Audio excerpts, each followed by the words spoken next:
ना। आज हम लोग क्या देखेंगे, कक्षा 8 के लिए विज्ञान। ठीक है, और इसमें हम लोग जाएंगे बल तथा दाब में। ठीक है, पाठ का नाम है बल तथा दाब। अगर हिंदी में देखेंगे तो फोर्स एंड प्रेशर। ठीक है, अब बल तथा दाब में आपके पास बहुत सारे क्वेश्चंस होंगे। ठीक है, और इसको हम लोग क्लास में एक बार पढ़े भी हैं, तो अब मैं सीधे सीधे आपको क्वेश्चन आंसर्स करवाऊंगी इसके। ठीक है, जिससे कि आपको हेल्प मिले। हम्म? अब पहला क्वेश्चन क्या है, देखिए।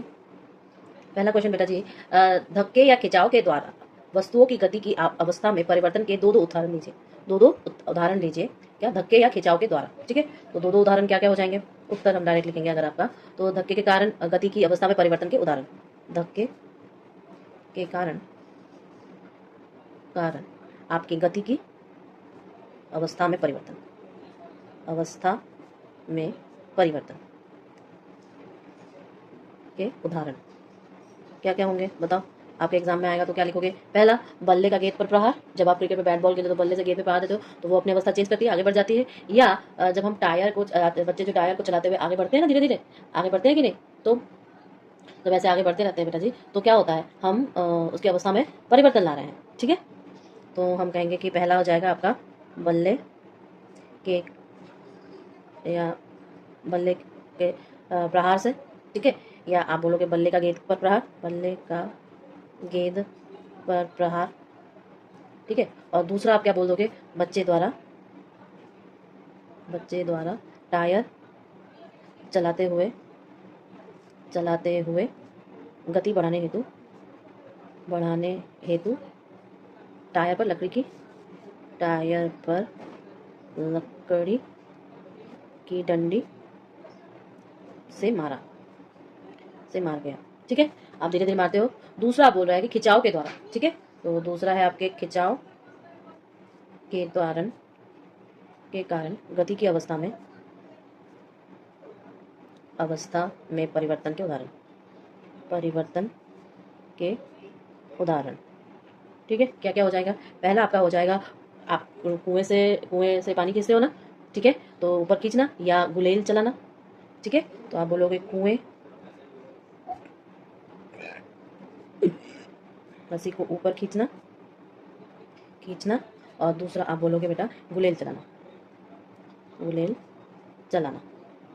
ठीक है, हो गया ना ये वाला फर्स्ट क्वेश्चन। अब दूसरा क्वेश्चन देखिए, ऐसे दो उदाहरण दीजिए जिसमें ये वाला जो होगा आपका वो पेज नंबर 142 का है, मैं बता दे रही हूँ आपको। दूसरा क्वेश्चन जो हम देखेंगे आज वो भी है आपके पेज नंबर 142 का, 142। ठीक है, 142 का, जिसमें पूछा ऐसे दो उदाहरण दीजिए जिसमें लगाए गए बल द्वारा वस्तु की आकृति में परिवर्तन हो जाए, ऐसे बल द्वारा। ठीक है, तो पहला उदाहरण दोगे किसका, फोम को दबाना। ठीक है, और दूसरा आप उदाहरण दे सकते हो रबड़ को मोड़ना। ठीक है, ये दो उदाहरण बहुत अच्छे उदाहरण होते हैं आपके लिए। ठीक है, फिर देखो थर्ड क्वेश्चन आपका रिक्त स्थानों की पूर्ति है, और ये आपका पेज नंबर हो जाएगा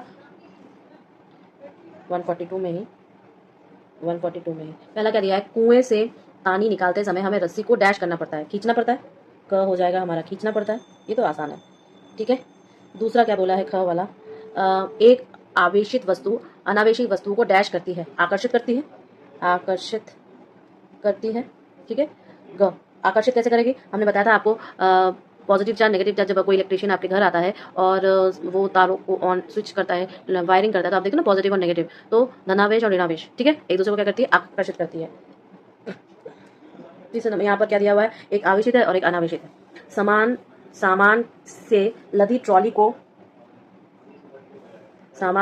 ट्रॉली को चलाने के लिए हमें उसको डैश करना पड़ता है, क्या करना पड़ता है, धकेलना पड़ता है। ठीक है, फिर घ क्या है आपका बेटा जी, किसी चुंबक का उत्तरी ध्रुव दूसरे चुंबक के उत्तरी ध्रुव को क्या करेगा, आकर्षित नहीं करेगा, दूर भेजेगा। ठीक है, तो प्रतिकर्षित करेगा। ठीक है ना, ये हो गया आपका। अब देखो नेक्स्ट क्वेश्चन क्या है, एक धनुधर लक्ष्य पर निशाना साधते हुए अपने धनुष को खींचता है, तब वह तीर को छोड़ता है और जो लक्ष्य की ओर बढ़ने लगता है। इस सूचना के आधार पर निम्नलिखित कथनों में दिए गए शब्दों को उपयोग करके रिक्त स्थानों की पूर्ति कीजिए। ये भी आपके पेज नंबर 142 पर दिया हुआ है, पेज नंबर 142 पर क्या होगा, धनुष को खींचने के लिए धनुर्धर एक बल लगाती है जिसके कारण इसकी डैश में परिवर्तन होता है, आकृति। बेटा सबसे पहला वाला क्या हो जाएगा, आकृति, आकृति। ठीक है, दूसरे नंबर पर क्या होगा, ख पर धनुष को खींचने के लिए धनुर्धर द्वारा लगाया गया बल डैश बल को का उदाहरण, किस प्रकार के बल का उदाहरण है, पेशीय। ठीक है, पेशीय बल का उदाहरण है। ग तीर की गति की अवस्था में परिवर्तन के लिए उत्तरदायी बल का प्रकार डैश बल का उदाहरण है, डैश बल का उदाहरण है, किस प्रकार के बल का उदाहरण है, संपर्क बल का। ठीक है, घ घ में क्या दिया है, जब तीर लक्ष्य की ओर गति करता है तो इस पर लगने वाले बल डैश तथा वायु के डैश के कारण होता है। एक तो उसमें गुरुत्वाकर्षण बल लगेगा और एक बार वायु के घर्षण का लगेगा। तो आप क्या बोलोगे, गुरुत्व तथा आप बोलोगे वायु के घर्षण, वायु के घर्षण। ठीक है, हो गया। अब देखो पांचवा क्वेश्चन क्या है, ये आपके क्वेश्चन पेज नंबर 143 में है, पेज नंबर 143। ठीक है, क्या दिया हुआ है, निम्न स्थितियों में बल लगाने वाले कारक तथा जिस वस्तु पर बल लग रहा है उनको पहचानिए, प्रत्येक स्थिति में जिस रूप में बल का प्रभाव दिखाई दे रहा है उसे भी बताइए। ठीक है भैया, बताते हैं। क्या है कि रस निकालने के लिए नींबू के टुकड़ों को उंगलियों से दबाना, इसका आंसर क्या होगा, रस निकालने के लिए नींबू के टुकड़ों को उंगलियों से दबाने के कारण बल लगाने वाला कारक मांसपेशियां हैं। पेशीय बल होता है ना, ऐसे नींबू को निचोड़ते हैं तो पेशीय बल हो गया। बल के प्रभाव से नींबू क्या अपनी आकृति में परिवर्तन आती है और नींबू से रस निकलता है। तो हम लिखेंगे रस निकालने के लिए नींबू के टुकड़ों को अंगुलियों से दबाने के लिए बल लगाने वाला कारक मांसपेशियां या पेशीय बल, जिसे हम लोग क्या कहते हैं, पेशीय बल है। ठीक है, और बल के प्रभाव से नींबू की आकृति में परिवर्तन से नींबू का रस निकलता है। ठीक है, ख में क्या पूछा है, देखो दंत मंजन का ट्यूब से पेस्ट बाहर निकलना, दंत मंजन के ऑब्वियस बात है, हम लोग उसका जो ट्यूब होता है, मान लो ये ट्यूब है, इसको दबाते हैं तो आगे से निकलता है, इसका मतलब कौन सा बल काम किया, हाथों से लगाया हमने, दबाव डाला तो पेशीय बल तथा। ठीक है, इससे ज्यादा ट्यूब बाहर निकलता है तो उसकी आकृति में, ट्यूब की आकृति में परिवर्तन होता है जिससे पेस्ट बाहर निकलता है। तो आप क्या बोलोगे, दंत मंजन का ट्यूब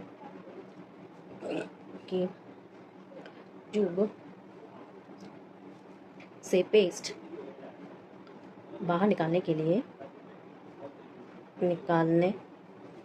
लिए बल लगाने वाला कारक मांसपेशियां हैं, या आप बोलोगे पेशीय बल। ठीक है तथा बल ट्यूब पर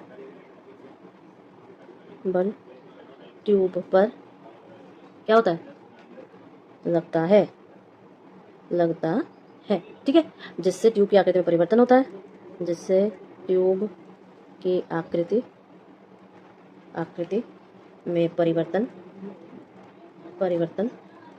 होता है और पेस्ट बाहर निकलता है।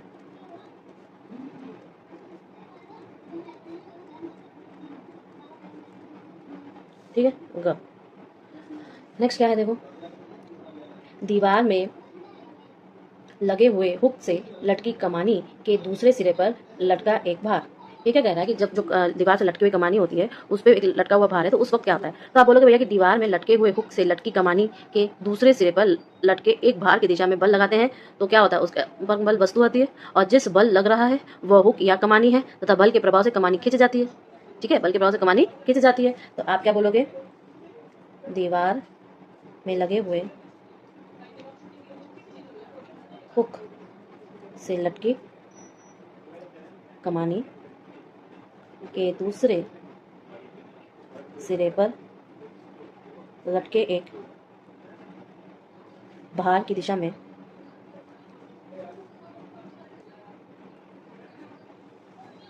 बल लगाने वाला कारक भार, या बोलोगे असंपर्क बल,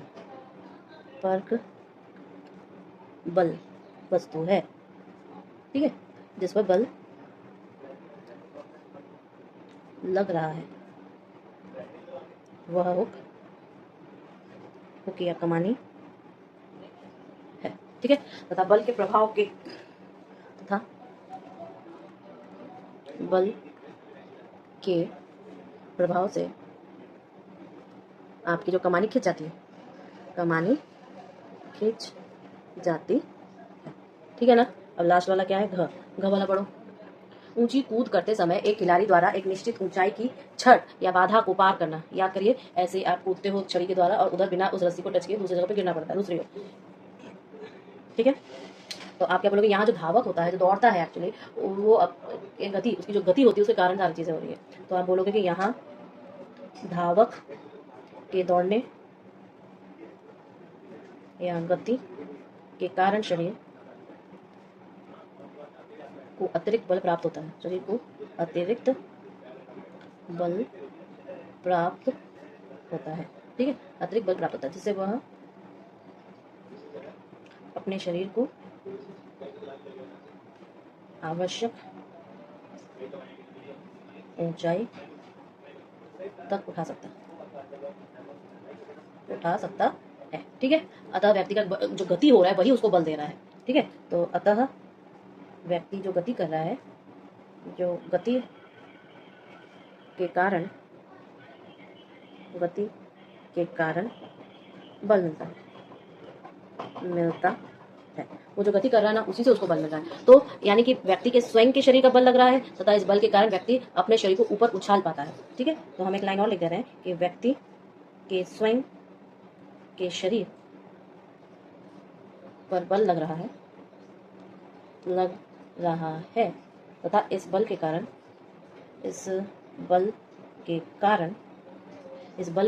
व्यक्ति अपने शरीर को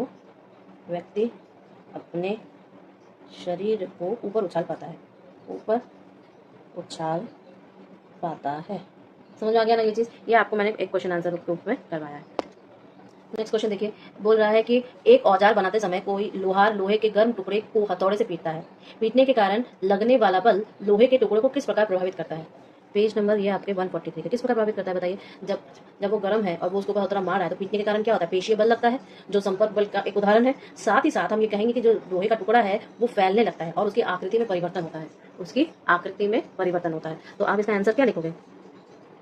क्वेश्चन नंबर 6 हो जाएगा, पेज नंबर आपके 143 का है, ठीक है। तो एक औजार बनाते समय कोई लोहे के गर्म टुकड़े को हथौड़े से पीटता है, ठीक है। पीटने के कारण क्या होता है? पीटने के कारण लगने वाला पेशीय बल, आपका कौन सा बल होगा? पेशीय बल, जो संपर्क बल का उदाहरण है, ठीक है, लोहे के टुकड़े को फैला देता है,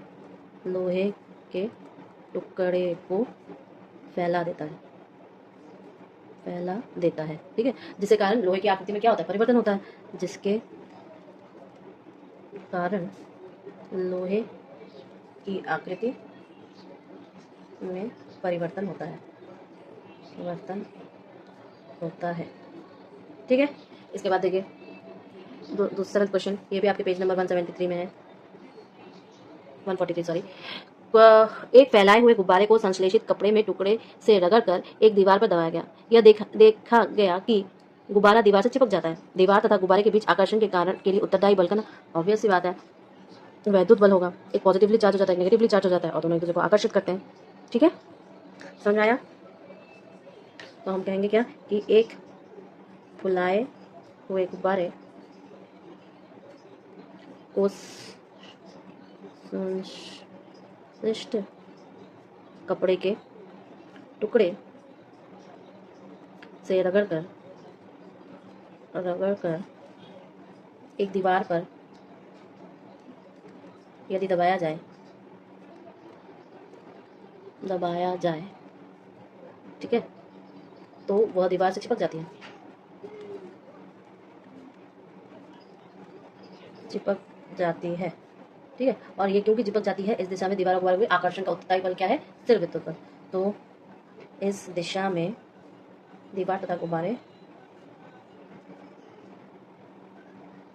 के बीच आकर्षण